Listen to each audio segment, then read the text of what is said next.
एक प्ररूपणा, एक विपरीत कदम आने वाले समाज के लिए, आने वाले उन हजारों लाखों वक्ताओं के श्रद्धा को तोड़ने के लिए नियम से कार्यकारी कारण हो सकता है। क्या बिगड़ा?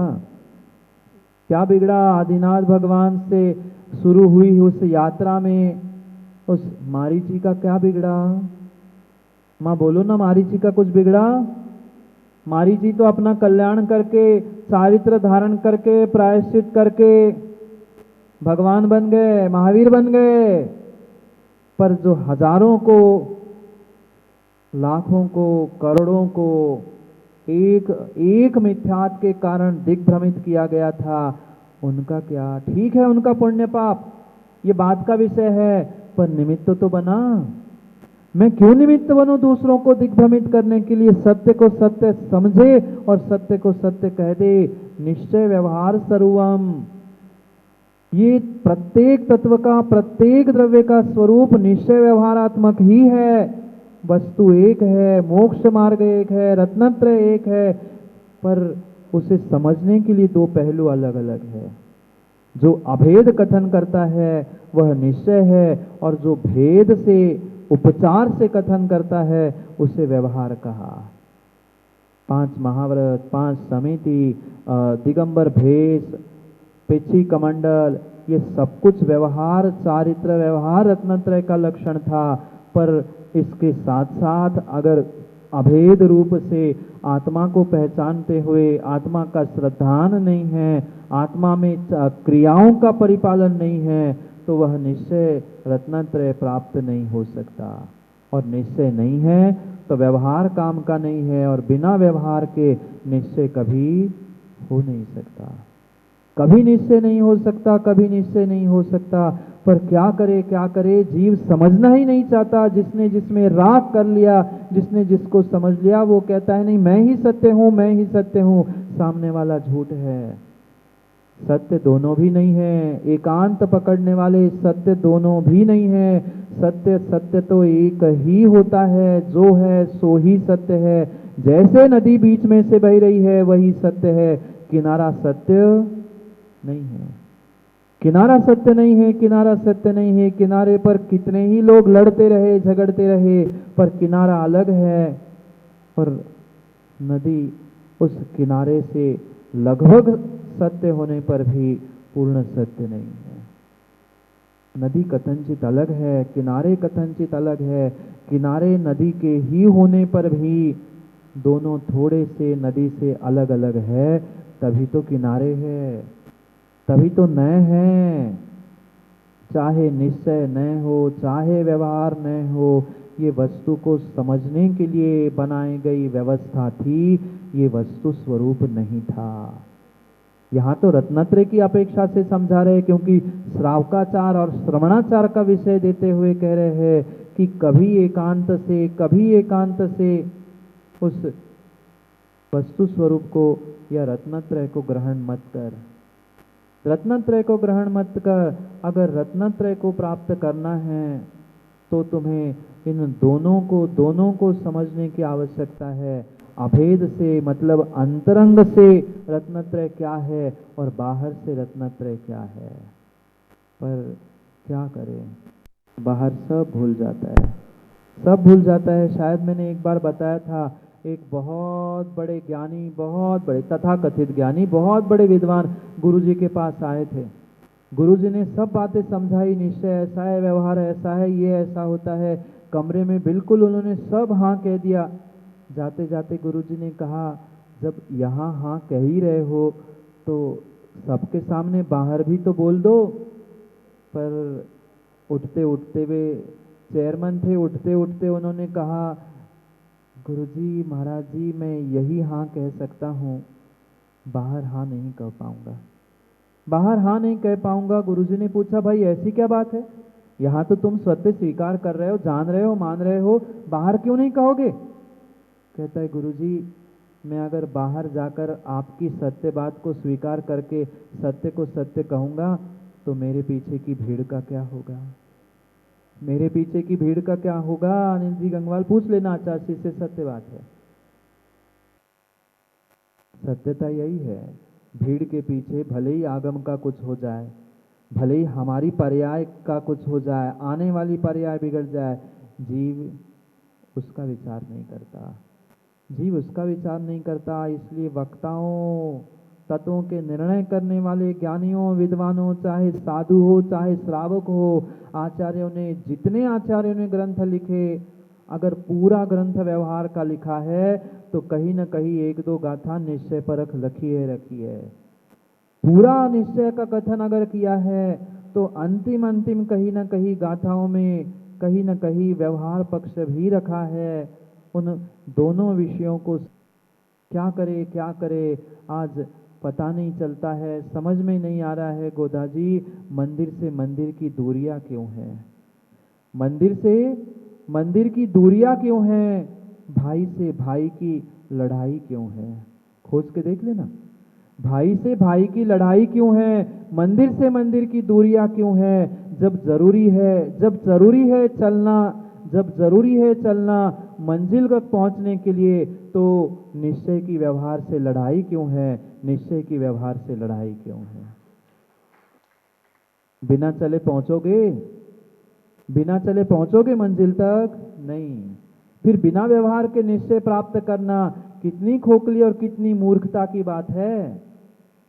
अरे अभी अभी अभी अभी अशोक जी, लोक व्यवहार भी आपने नहीं जाना। व्यवहार नहीं तो छोड़ दो, ये है व्यवहार। जो 5 महाव्रत, 5 समिति, ये 28 मूल गुण धारण करना, दिगंबर भेष, पिछी कमंडल धारण करना, ये था व्यवहार है? नहीं। अरे मुनियों का लो व्यवहार नहीं, श्रावकों का व्यवहार है। 11 प्रतिमाओं में से कितनों की प्रतिमा है? 11 प्रतिमा नहीं, मैंने कल भी पूछा था, 8 मूल गुण कितनों के पास है? हाथ खड़े करो। 6 आवश्यकों का संकल्प है? नहीं। वे बेचारे 20-25 पुण्यात्मा थे, उन्होंने उन 8 मूल गुणों को धारण कर लिया। दंपति ने गुरु के माध्यम से, वे 20-25 ही थे पुण्यात्मा। उन्होंने पूरे उज्जैन में कितने पुण्यात्मा? 20-25 पुण्यात्मा, जिन्होंने गुरु के माध्यम से 8 मूल गुणों को धारण कर लिया। बाकी को तो पता ही नहीं है 8 मूल गुण क्या होते हैं। क्या करें? कितनी विडंबना, कितनी विडंबना। अभी तुम्हारे पास व्यवहार शब्द ही नहीं है और निश्चय की बातें कर रहे हो। ऐसे कपड़ों में बैठे बैठे निश्चय का वेदन नहीं होता ज्ञानी। पहले व्यवहार रूपी साधन, चलने की तरीके को भी सीखना होगा, तभी तो तुम अभेद निश्चय तक पहुंच सकते हो। अन्यथा नहीं, अन्यथा नहीं, अन्यथा नहीं। निश्चय व्यवहार स्वरूप जो ऋणत्रय न जाना दी, जो रत्नत्रय को निश्चय व्यवहार दोनों रूप से, दोनों अपेक्षा से युगपत नहीं जानता है, वह जम कर दी तम मिथ्यारुवा। वो जो भी करता है ना, सब कुछ मिथ्या रूप है। सब कुछ मिथ्या रूप है। संवम जिनेन्द्रम। कुंद भगवान भी समझदार थे, वो कहते मैं नहीं कह रहा हूं, जिनेन्द्र भगवान कह रहे हैं उनसे जाके मिलो, मुझसे मिलने मत आना, मुझसे मिलने मत आना। पता नहीं कौन सा भूत चढ़ा है उन एकांतवादियों को। मात्र एक ही एकांतवादी नहीं, व्यवहार को भी पकड़े बैठे हुए बहुत सारे एकांतवादी है, जो निश्चय को, आत्मा को समझना ही नहीं चाहते। अरे तुम्हें लक्ष्य ही नहीं पता है, उद्देश्य ही नहीं पता है, क्रियाओं का क्या फल मिलेगा?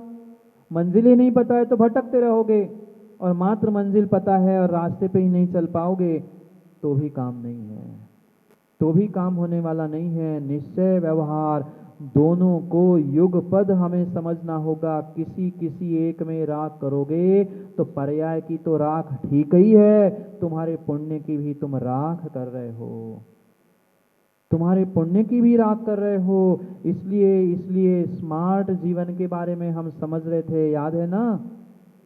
SMART, हम R तक पहुंचे थे, रिड्यूस करने का प्रयास कर रहे थे, कम करने का प्रयास कर रहे थे अपने राग, द्वेष, विषय, कसाय, तभी तो इन दोनों नयों से पार जो नयातीत है, अरे पढ़ो ना, समय सार ही पढ़ना है ना सुनील जी, तो वह अध्यात्म अमृत कलश पढ़ो। अमृतचंद स्वामी ने नयातीतो, नए से अतीत वस्तु स्वरूप को कहा है। वस्तु स्वरूप को समझने के लिए साधन था, नदी में उतरने के लिए दो किनारे थे।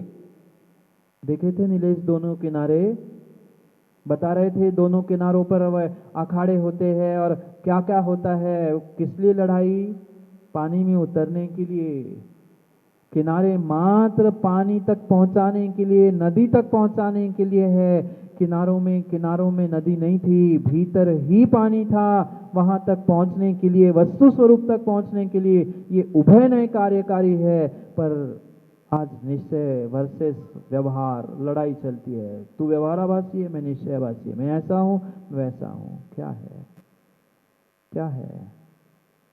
कई बार वे बालक युवा पूछने आते हैं, महाराज जी ये व्यवहार निश्चय है क्या? व्यवहार निश्चय है क्या? मेरी माँ कहती है निश्चय मानो, पिता कहते नहीं व्यवहार मानो, वो कहते मुनि को मानो, ये कहते मुनि होते नहीं है। मैं क्या करूं? ऐसी विडंबना है। आज सत्य कह रहा हूं माँ। कई बालक आके रोते हैं, बिलखते, महाराज हम करूं क्या? माँ कहती जाओगे तो मैं भोजन नहीं दूंगा, और पिता कहते तुम आहार नहीं दोगे तो मैं घर में नहीं रखूंगा। मैं जाऊं कहां? जाऊं कहां?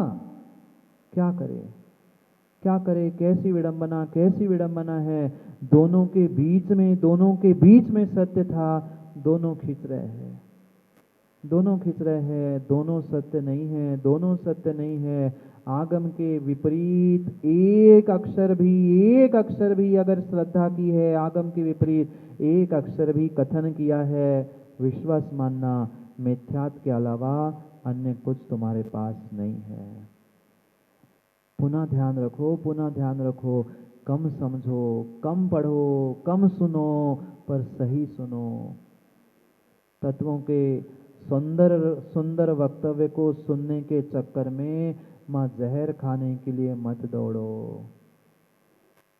कम सुनो चलेगा, कम तत्वों का निर्णय हो चलेगा, पर विपरीत निर्णय इस पर्याय को ही नहीं, तुम्हारी कई पर्यायों को नष्ट करने के लिए निमित्त बन सकता है। इसलिए सोचो, समझो, विचार करो, निर्णय करो। जहर भी मिलता है बाजार में, जहर भी मिलता है, दवाई भी मिलती है प्राण बचाने के लिए। अमृत तुल्य दवाई भी मिलती है, अमृत भले ही नहीं मिले, पर अमृत तुल्य ये जिनवाणी तो मिल रही है। पर इसमें ही अगर कोई मिथ्या दृष्टि जहर टपका दे, क्या होगा? स्वयं के भी प्राण जाएंगे और पीछे वालों के भी प्राण जाएंगे। अगर ड्राइवर की एक नज़र घटी, बोर्ड पे पड़ा होगा ना, नज़र हटी और, बोलो ना, नज़र हटी और दुर्घटना घटी। जैसे जैसे ड्राइवर की नज़र हटी, हजारों का और स्वयं का प्राणों को नष्ट करने वाली दुर्घटना घटी। ऐसे ही हे वक्ता, हे तत्ववेत्ता, तूने अगर एक भी आगम की पंक्ति से, नजर को किसी एक नए से कथन के वक्तव्य से अपने आप की दृष्टि को, अपने कथन को हटाया है, तो पक्का है दुर्घटना घटेगी। इस पर्याय में पुण्य के उदय से समझ में नहीं आए, पर फिर भी तुम्हारा प्रत्येक कार्य, इतना मत समझना मात्र कथन ही उनका मिथ्या रूप है। पढ़ो क्या लिखा, जो करे दी सवम। अगर एक अक्षर भी आगम के विपरीत उसका श्रद्धान है, विपरीत कथन है, निश्चय व्यवहार रूप वस्तु स्वरूप को भयात्मक नहीं मान पा रहा है, जो करे दी सवम मिच्छारुवम, उसका प्रत्येक कार्य मिथ्यात्व रूप है। जब उसे निर्णय ही नहीं है निश्चय व्यवहारात्मक, जो मानने के लिए ही तैयार नहीं, कुंद भगवान जैसे महान भगवान के अष्टपाहुड़ ग्रंथों की गाथा को, कि पंचम काल में भरत क्षेत्र में भी भावलिंगी मुनिराज होते हैं, उनकी क्या तत्वों की प्ररूपणा सुनना सुख जी। क्या तत्वों की प्ररूपणा सुनना? उनका प्रत्येक कार्य मिथ्यारूपम, मिथ्या रूप ही है। उनका उठना बैठना खाना पीना तत्वों की प्ररूपणा करना सब मिथ्यात। और मिथ्यात को सुनेंगे तो जाएगा क्या? सम्यक होके पहुंचेगा। इतना पंचम काल का सम्यक दर्शन दृढ़ नहीं है। इतना पंचम काल का सम्यक दर्शन दृढ़ नहीं है, नहीं है, नहीं है। थोड़ा सा भी कोई तुम विपरीत सुन लोगे ना, श्रद्धा डगमगा जाएगी। और एक बार श्रद्धा के प्राण चले गए, फिर दुनिया की कोई ताकत नहीं है तुम्हारी श्रद्धा को पुनः जीवंत करने की। इसलिए सोचो, समझो, विचार करो। समय समय हो गया है, घड़ी का नहीं, सत्य को समझने का। घड़ी का तो रोज ही होता है, घड़ी का तो रोज ही होता है। घड़ी किसी के लिए नहीं रुकती। अपने भीतर उस सत्य को समझने का प्रयास करें। सत्य एक था, सत्य एक था, सत्य एक था, सत्य एक था, सत्य एक है, सत्य एक ही रहेगा। समझने के लिए अपेक्षा, कथन, नय, ये सब कुछ अनेक अनेक हो सकते हैं, पर वस्तु स्वरूप एक था। उसके दो पहलू कह रहे हैं, जैसे निश्चय और व्यवहार, द्रव्यार्थिक पारयार्थिक, ऐसे अनेक पहलू में से यहाँ निश्चय व्यवहार रत्नत्रय को कहते हुए समझा रहे। दोनों को जैसा है वैसा मानो। क्यों लड़ाई? क्यों लड़ाई? भाई भाई घर में नहीं रह पा रहा है, मंदिर मंदिर से दूर हो चुका है। वही परमात्मा थे ना, वही परमात्मा थे, पर क्या करे, क्या करे, क्या करे। उज्जैन की तो और ही अजब लीला है। नाम में मात्र उज्जैन है, पर उज्जैन में ही जैन दिगंबर मुनियों को जैन दिगंबर मंदिरों में जाने के लिए निषेध है। क्या करें, विडंबना है धर्मात्माओं की। कोई छल कपट से मंदिर नहीं ले जा पाता देवेंद्र जी, और कोई सीधी सीधी मना करता। अंतर इतना ही है, अंतर इतना ही है। क्या करें, समय हो गया है, समय हो गया है। समझेंगे पुनः समय पर, समय की बात के लिए जहाँ होंगे वहाँ मिलेगा। जिनवाणी के रहस्य को समझने के लिए पुनः समय पर, समय की बात के लिए समय पे मिलते, क्योंकि समय पे किया गया काम समय को दिलाता है। बोले भगवान महावीर स्वामी की।